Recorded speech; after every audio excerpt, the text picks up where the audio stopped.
I've talked a lot about beauty standards and things like injections and surgery and all that fun stuff on this channel, and I'm bringing it back yet again, but this time I want to talk about it through the lens of technocapitalism and the way innovation in technology has really changed the way that we view our bodies, our relationship to our bodies, and also how we approach beauty standards and how we view them. Technocapitalism is characterized by constant technological innovation, global competition, the digitization of information and communication, and the growing importance of digital networks and platforms. We can always rely on media and art to take the temperature of our current culture, and most recently, The Substance does just that. The film uses sci-fi and body horror to tell a cautionary tale and make a poignant commentary on beauty standards, specifically for women. The film follows an aging celebrity who discovers a black market drug that creates a younger version of herself. I'm not going to go too deep into the movie because this isn't a film review and I don't want to spoil it for you, but I definitely recommend you all watch it. Although this movie, like I said, is a sci-fi film, there are still a lot of elements about it that make it feel very, very real. Things that technology used in the movie could be compared to technology we have today. Technocapitalism plays a major role in our rapidly changing beauty standards and how we approach them. There have been massive innovations around surgery that have to do with the body, like GLP-1 medications such as Wegovy and Ozempic. We're starting to see the rise of undetectable surgery, Christina Aguilera being the face of that currently. The medicalization of skincare has become so popular, along with the accessibility of filler and Botox, and even fitness trackers and calorie counting tools like Apple Watches or Rings, MyFitnessPal. All of these things have become so integrated into our culture and even in our everyday lives. I have an Apple Watch. Although this technology is of course really helpful and life-changing to many people, I do want to touch on something that I've noticed with the popularity of all this technology. It seems more and more we're starting to view human experiences that are normal as issues or problems to be solved with a product. Things like weight gain or aging are just like these minor inconveniences that can just go away with one purchase. And although that sounds great, I do wonder how that will change the way that we view our bodies and the human experience. Are we gonna just eventually strip away all the things that make us feel human so we can be slick, skinny, porcelain, glass skin Barbie dolls, pumped with emotion suppressing Botox and antidepressants so we feel nothing but look beautiful all the time? I don't know. It's just something that is interesting to think about, and I want to dive deep into that today. And also the obsession that comes with the accessibility of these technologies and these tools. You would think the more data we have and the more technology we have, it would kind of just be like a one and done thing and we move on. But I feel like all this technology has dug us even deeper into the obsession around beauty standards, because now we have like tangible things to get rid of them. Some of these things are marketed as easy fixes, and we all know easy fixes are usually, not as perfect as they appear. Maybe being perfect porcelain and numb sounds cool to some people, but at the very least, it sounds like super boring. I know it may sound dramatic, but I'm certainly not the only person who thinks this. Emmeline Klein, friend of the channel. Not really. I do not know this woman, but I do know her book, Dead Weight, and I've mentioned it many times on this channel, and I'm going to mention it again. She has a really profound quote from one of the essays from this book that basically inspired this entire video. She says, "If bulimia was the eating disorder of Reaganomics and millennial girl bossery, and anorexia was the eating disorder of aughts-era austerity, these drugs might foster an eating disorder for a new age of technocapitalism, where we try to recast hunger as just another inconvenience we can eliminate with an app." The Oxford scientist also shared a similar sentiment in the essay Pixels and Procedures, the Tech-Driven Evolution of Beauty Standards. Author Isabel Goodall-Summers stated, "Although the progression of technology has rendered cosmetic procedures safer, more affordable, and widely accessible, it has also increased the demand of such procedures. This is accompanied by a recent discernible trend of hyper-medicalization within the beauty industry, in which cosmetic cosmetics and cosmetic procedures are portrayed as remedies to fix or solve natural processes like aging. Although I love living in this generation, we have access to so much information. Technology is really popping off right now and has made my life way easier than like my parents' lives in certain aspects. I also think, although Emmeline Klein referenced eating disorders throughout the years and different eras in America, it can also be applied to beauty standards. And I think the way beauty standards have now manifested with the innovation of technology, I think it's really made us like perceive human beings very differently. And social media has a lot to do with this as well. Like, I feel like people forgot what like normal human beings look like. I've mentioned this before in videos. Natural beauty, like real actual natural beauty, no filler, Botox, surgery, no Instagram filters, just like a normal human face, I think now is perceived as just like mid or like not attractive. Again, I think that shift in mindset has pushed people even further into this obsession and trying to check off every single box and be like numerically correct with their face and their body and how it looks. Now, the Oxford scientist excerpt that I read previously touched on something briefly that I want to dive deeper into, and that is the medicalization of skincare. I've talked about anti-aging before and skincare and the obsession around it, and I want to talk more about that. But before we get into that today, I want to talk about today's sponsor, Lelo. Thank you, Lelo, for sponsoring today's video. This holiday season is just around the corner, and Lelo has got you covered with an unbeatable Black Friday offer. Whether you're looking to treat yourself this year or surprise someone with a special holiday gift. This is a limited time offer, so act fast before it's too late. Now available at a discounted price for the first time is the Enigma Double Sonic. It's designed with a deep sonic technology made to target the A-spot. It also has an ergonomic internal stimulator, a fully flexible stimulator made with a ultra-powerful vibration. It's also app connected, and you can unlock 2 additional modes and fully customize your experience. So if you're interested and want to take advantage of this amazing deal, use my code MadisonLelo20. And the best part is this code is stackable with other Black Friday offers, so you can get extra savings. Thank you again, Lelo, for sponsoring today's video. Let's get back to the scheduled programming. Thank you. So if you've noticed, a lot of skincare brands that have become super popular in the past few years with the rise of skincare have this very minimalistic aesthetic and presentation.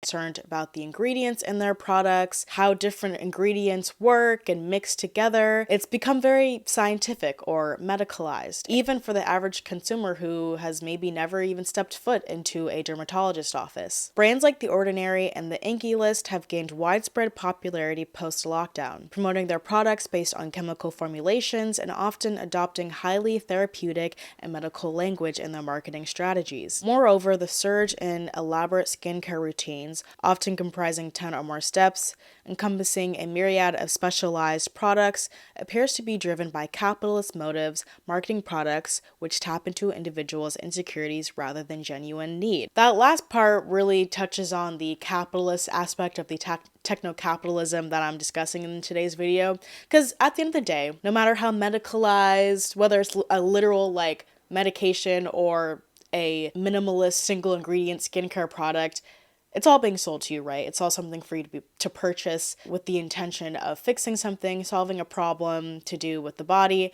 And I think it's interesting. It's honestly quite genius, because I think from a consumer perspective, when something like a skincare product has this like medical vibe to it, it sends a message that it works, it's effective, no BS, it doesn't have filler and stuff. And usually, like, you know, with The Ordinary and stuff, it doesn't, right? So it's like, okay, this will work.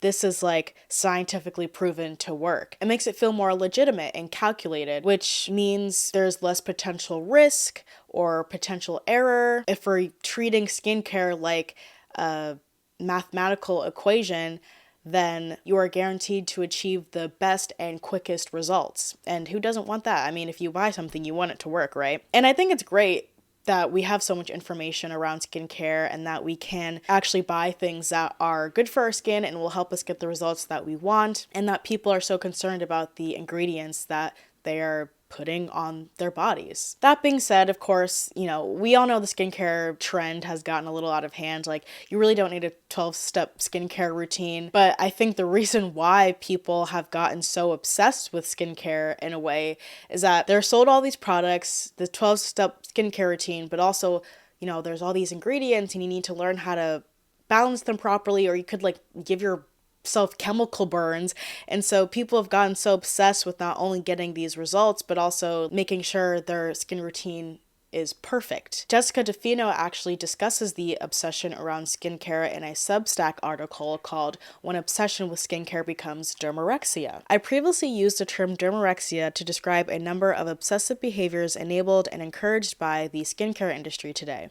Teens devising multi-step anti-aging routines for fear of future wrinkles, adults going into debt to needle and laser their faces, a frantic cross-generational preoccupation with retinoids and acids and glazing. It seems kind of dramatic to call it dermorexia, but I mean, there is a genuine obsession that people have with skincare that I think is becoming unhealthy, especially when there are, like she said, minors obsessing over anti-aging when they haven't even finished puberty yet. What I find concerning isn't just the obsession around skincare, which is unfortunate because I feel like skincare is such a simple thing. People used to just wash their face and go to bed. It was never that serious, but now it's this whole thing. But anyway, I digress. The obsession around appearance and looks, I feel like I keep going over this over and over again, and there's just all these different corners I can analyze that all lead back to the same thing, which is the obsession of the self, the body, the face. It's a little, I don't know, it's sad. There's more to life. And it makes me sad that there are 12-year-olds who have gone down the rabbit hole already so deeply. The author goes on to explain how this obsession on skincare can actually be really dangerous. The skin is an organ. It's the largest organ on your body, and it's linked to your immune system. Overuse of skincare products can actually do more harm than good. It can weaken your skin barrier and damage the skin microbiome. Like I said, nobody wants chemical burns, but at the very least, you don't want a thin or weakened skin barrier either. This obsession with skincare is detrimental to the health and functioning of our skin, which is why I think it's appropriate to start looking at it as a sort of disordered obsession. Because in the name of reaching this aesthetic goal, what we think healthy skin looks like, or beautiful skin looks like, or good skin looks like, we're actually hurting our skin in the long term. I think it's pretty similar to the way in which many eating disorders, though certainly not all eating disorders, are a response to the desire to embody society's aesthetic ideal of health. Thinness, in a way that's actually very detrimental to the health of the body, which is very true. And I think that's a fair argument to consider obsession with skincare as a disorder in a way. Speaking of products that could fuel an eating disorder, shall we talk about Ozempic?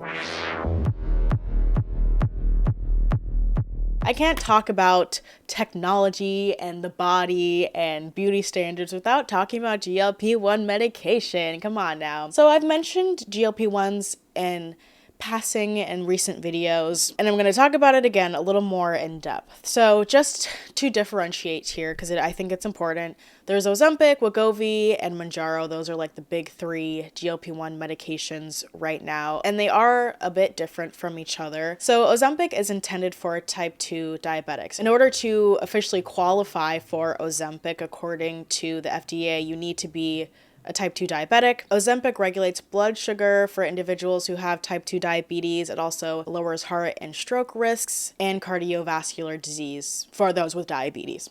Type 2. Wegovy, however, is a bit different. It is a higher dosage because it is intended for weight loss. You have to be overweight or obese to qualify for Wegovy according to the FDA, which means a BMI of 30 or greater, or have a BMI of 27 or greater with comorbidities like high blood pressure, diabetes, or high cholesterol, where weight loss is important. Wegovy is also approved for people 12 and older who meet the BMI requirements. And Mounjaro is like Ozempic, it's intended to treat type 2 diabetes. With all that being said, is everyone taking these drugs actually meeting the requirements? Well, no. We all know that Ozempic has been passed out to millions of people who were not actually type 2 diabetics, which is why we had a shortage and it was a whole big deal last year. But my question is, how are they getting the drugs? Where is it coming from? For the most part, it's lenient doctors who just prescribe it regardless of your conditions. But people also are finding it online from compounding pharmacies and med spas. Yeah, med spas are now passing out GLP-1 injections like it's candy. You can go to a med spa now and get GLP-1 injections, although they are not FDA approved. The accessibility of GLP-1 medication is a little concerning to me, especially with the med spas. Like, you don't know what's in the injections, like they're cut with other things. You don't know how much GLP-1 is even in it, and you don't know how effective it would even be. And even the accessibility of the on-brand GLP-1 medications is dangerous for those who don't meet the requirements. Some issues that could occur if you take Ozempic or Wegovy if you don't actually need it could be gastrointestinal issues, stomach paralysis. There's also a study done on rats where rats who took Ozempic got thyroid cancer, but we don't know if that will actually happen to humans, but only time will tell. I hope that doesn't happen, but while I was researching this video, I came across an article called The Real Skinny on Ozempic by Beverly Hills Courier, and there was a Dr. Wallach, who told a story about a patient who bragged to her about only eating 2 pieces of edamame in a day while on Ozempic, and the doctor was like, "Hey girl, don't do that. It's unnecessary and very dangerous." And I think this is what Emmeline Klein was touching on with like the techno-capitalist era eating disorder. Obviously not everyone who takes GLP-1 medication has an ED, and it won't cause an ED. But I think if you're someone who has struggled with that and you're also taking Ozempic when you don't really need it, when you don't meet the requirements, it very well could just fuel an ED or make it quote unquote easier. Because what these medications do is they suppress your appetite. So if you wanted to go down the route of challenging how little you could humanly eat while on Ozempic or Wegovy, whatever, like you could. I think the accessibility of these drugs can be dangerous, or I should say the over-accessibility of these drugs. The same doctor also shared her concern for children who are taking these weight loss drugs. Like I said, Wegovy is approved for people 12 and older. She said she had 2 adolescent patients who didn't meet the criteria for these weight loss drugs, but were being forced to take it by their parents despite feeling sick and nauseous on the medication, simply because their parent just didn't approve of their weight, which is really sad to me. And I do believe that. I'm not assuming this doctor would lie, but also I can see it. And it sucks. That's really sad and like dark. And again, makes me think like, are we just gonna become this society of people where we all look the same, and even children will be forced to like go through the machine? It's like, I want to make it clear again that obviously these medications are life-saving for a lot of people, and it's really a miracle drug in many ways. But unfortunately, the normalized misuse of it is really ramping up and could potentially get even worse. And I think that's really scary. Finally, Dr. Wallach shared, "I think it's a combination of the media, the celebrities who are so obviously on it, and add to that, doctors that are willing to prescribe it to people that don't need it. And when you have that combination and it becomes so permeated and acceptable here that you have parents willing to put their children on it who don't need it, I think it's going to get worse." Something that I feel is a little more insidious and kind of has flown under the radar when it comes to technology and the body, how we approach things like weight loss, are fitness tech devices and the biohacking industry. I love the phrase biohacking. I mean, if you want to talk about being a cyborg, like, this is it. We're at the final frontier. I mean, personally, I find the phrase a little creepy. Like, I'm not a computer to be hacked. I'm a human being. I'm a human being. I heard someone say like biohacking is just tech bro way of saying diet culture or something like that. And I can see that. Similar to like how skincare is medicalized, I think the idea of biohacking is supposed to make consumers feel like they are in control and that they are, punching in the numbers for the equation that is perfection, bodily perfection. They are so integrated in our daily lives. So many people own Apple Watches, like I said, I have one, or Oura Rings, Whoops, whatever. And of course, they're not inherently bad. None of the stuff I'm talking about is inherently bad. It's just the misuse or the obsession around them can lead to some issues. Because, like I said in the beginning of the video, or what I said about about biohacking, like I'm not a computer to be hacked, I'm not a device, I'm a person. And I think these devices sometimes we can kind of get lost in the sauce with them, and we get so obsessed with being perfect numerically. And we've turned our human existence, we've turned our flesh and bones, our bodies into a numerical quantified system. Where does it end? I feel like I sound so dramatic talking about this, but like, am I not onto something here? I think there's something really safe in numbers to be able to check your Apple Watch every day or your Oura Ring and be like, I had the perfect sleep score. I'm on top of all of my daily metrics. I burned this many calories and walked this many steps and my heartbeat was this exact number. And it's cool, and it makes you feel like you're in control, but also can make you feel a little out of control. And I'll mention that in a moment. But it just creates this like weird robotic-like relationship with your life and your body. And I think that's kind of weird at times.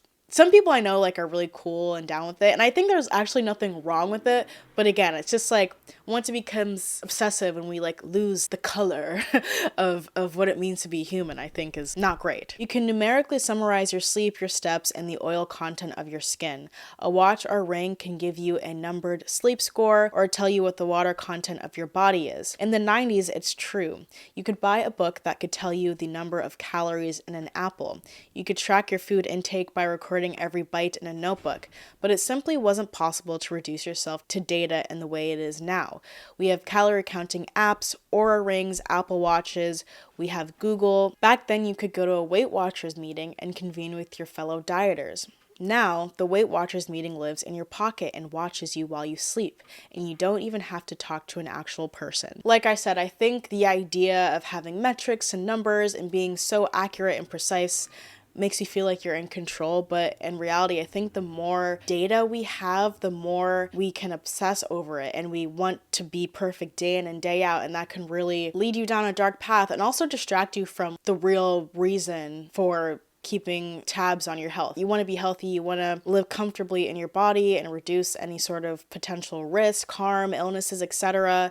You want to feel good, but obsessing over numbers and, like the author said, reducing your existence to numbers doesn't feel good, right? It's kind of how people say MyFitnessPal gave me an eating disorder. MyFitnessPal is just an app. It's a database where you can look up pretty much any food and find its associated calories. But once your world revolves around the app and you become obsessed with those numbers, that's when it causes more harm than good. And if you're more concerned about the calories being punched into MyFitnessPal rather than, say, your hunger cues, what your body is feeling and needing that day, it defeats the purpose. Of course, like if you're in a calorie deficit, it's helpful to be aware of the calories and the numbers and all that, but again, like every day is different. Your body may need more or less calories depending on what you're doing, etc. And it's what I'm trying to get at here is you have more than just a number. You know, this is why people say like the scale is not something you should hyperfixate on. The number on the scale is just data, but the number on the scale can be really scary and daunting if you put meaning onto it, which in the society we do. Like that's just the world we live in, and it's hard sometimes not to feel some type of way about the number on the scale. Emmeline Klein also talks about this in her book. She talks about the biohacking industry and the quantification of the self and how it creates this illusion of control over one's health and body. As she says, all this access to data can lead to people feeling like they are trapped by the directives of their own devices. Anyways, I want to close out today's video with the most recent topic in beauty and surgery discourse, and that is undetectable work or undetectable surgery.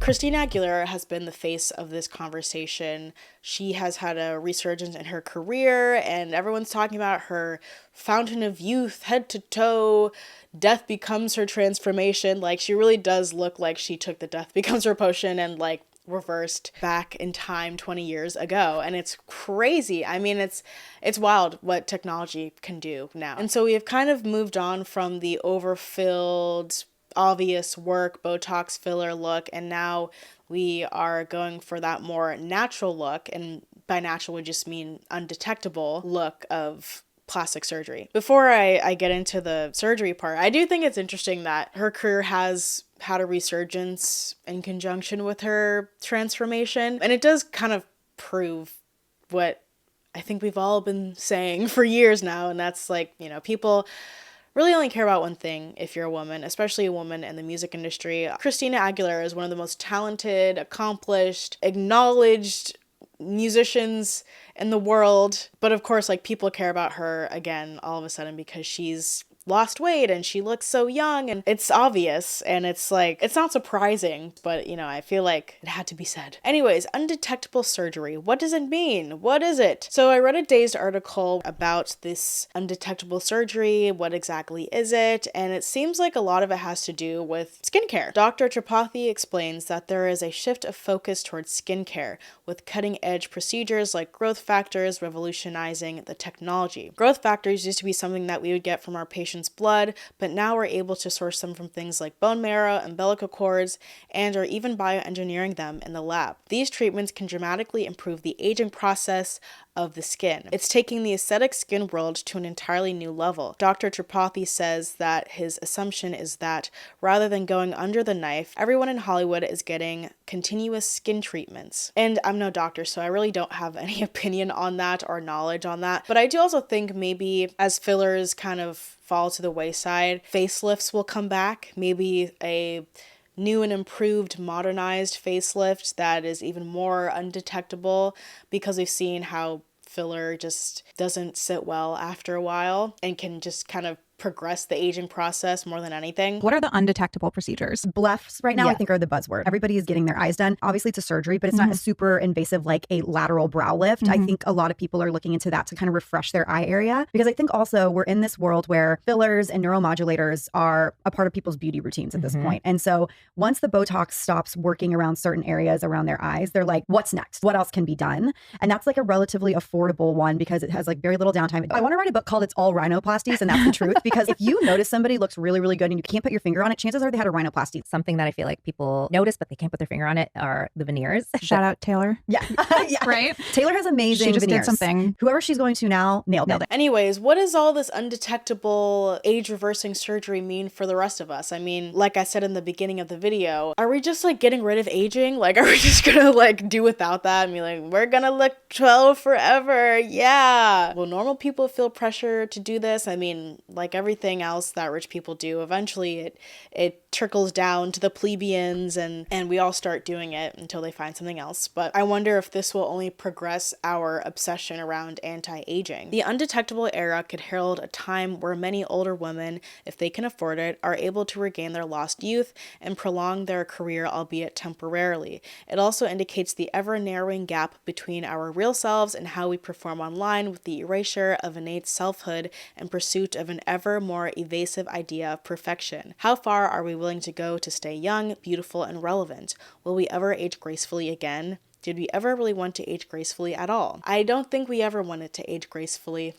I think that's probably where that phrase comes from. It's like, if you're gonna age, you might as well age gracefully, you know? And I don't think that'll ever go away. Like, I want to age gracefully. Who doesn't? I don't want to like haggard by 40, but like, I think there's something kind of like dystopian about just like getting rid of aging forever. And it also seems a little too good to be true. I think if I was someone like Christina Aguilera, I would be in line to get the facelift or the surgery or whatever it is if it meant improving my career. Although, like that quote said, it's temporary. It's all temporary. And I mean, I don't know if I would necessarily trade in my well-being or the longevity of my life just to look young. We don't know what the effects of these surgeries will be later on. But again, I don't blame these women because we're all a part of the system. We're all just trying to survive. We're all just reacting to the world around us. So I don't think it's like wrong or like bad for women necessarily. But of course, whenever I talk about beauty standards like this, I'm more questioning the system at large and large corporations rather than the individuals, you know? What I will say though, not necessarily concerned about aging right now,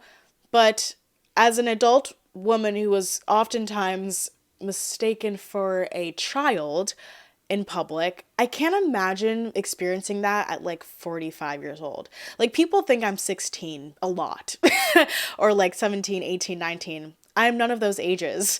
And although it's like, yeah, it's a compliment because I'll look young, whatever, I just feel like if I were to be able, like, if I could freeze my face and body right now to look the same for the rest of my life, would I want to go through the world knowing that people perceive me as 16? I know everyone doesn't look at me and think I'm 16, but like, because what happens when people assume you're 16 is they speak to you like you're 16. I don't think I'd want to be a 45-year-old woman interacting with people who think I'm a child, because it's weird, it's awkward, and it's kind of like embarrassing a little bit. Like, I don't think as a full grown-ass adult woman I would want to be spoken to like I am a minor. And I just feel like with age, not only are you granted with wisdom, but you're also granted with respect that you don't get when you're a 16-year-old in the world. You know what I'm trying to say? Like, I don't know. I think, yes, I'd like to age gracefully and whatever, black don't crack, so I'll be fine, but I don't want to look like a child forever. Or I don't want to be passable as a child forever. But who knows? I'm not 45, so maybe by then I'll be like, F it, I want to look 19. Like, I don't know. But those are just my thoughts. Wow. I've been going on for a long time.